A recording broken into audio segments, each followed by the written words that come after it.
Hi, as always, thank you for joining me once again. For over 70 years, one of the classic Christmas films has been It's a Wonderful Life, starring Jimmy Stewart.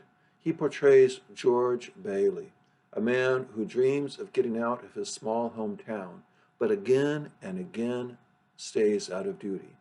One day, faced with bankruptcy and possibly jail for something that wasn't his fault, he wishes that he had never been born. While literally on the edge of suicide, George is distracted by a man who in reality is an angel sent to help him. The angel gives George a vision of what the world would be like if he had never been born, and it's not a pretty picture. Just one example. As a child, he saved his younger brother from drowning, who in World War II saved a whole transport of military personnel. Since he was never there to save his brother died. And since his brother died, all those on that transport died.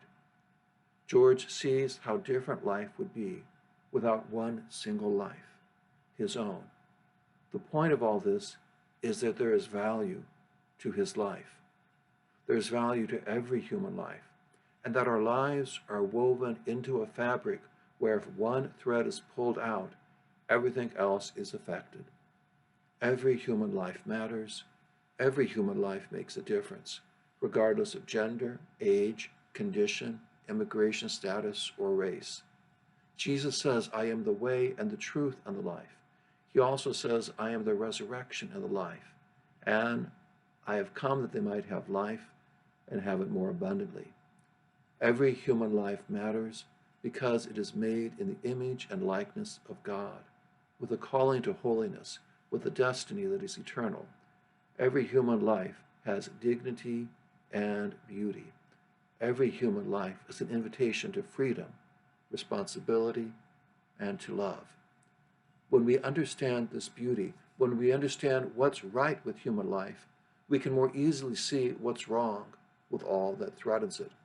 It may involve assaults on the unborn through abortion, or on the terminally ill and disabled through euthanasia, those on death row, victims of human trafficking, those hurt by racism, environmental issues, and the list goes on. Right now, we are in the middle of Respect Life Month. While celebrating Mass on the Mall in Washington, D.C. in 1979, St. John Paul II said, every human life is a unique and unrepeatable gift of God. May we all grow in our appreciation of this gift, in what is good about human life, from the first moment of conception to the last moment of natural death. To stand up for human life, particularly the unborn, isn't a matter of imposing our religious beliefs on others, but rather a matter of civil rights and ultimately of human rights. During this Respect Life Month and always, may we learn from George Bailey that every human life matters, every human life makes a difference. May we always start off with what is right with human life, seeing each and every human life as a unique and unrepeatable gift of God.